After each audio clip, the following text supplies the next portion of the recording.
এই যে আলহামদুলিল্লাহ আমি 3টে গাছ ক্রয় করলাম আমার রুবেল ভাইয়ের কাছ থেকে, চাঁপাইনবাবগঞ্জ জেলা নাচল থানার ভেন্ডি গ্রামের। আলহামদুলিল্লাহ অনেক সুন্দর গাছ, শাকাত চারা বড় সাইজের।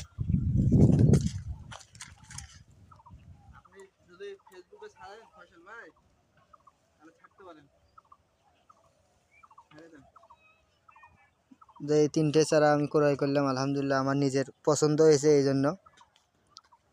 আর ওনার বাগানে অনেক খেজুর গাছ আছে, আপনারা যদি নিতে চান নিতে পারবেন, ছোট বড় বিভিন্ন স্তরের শাকাত চারা।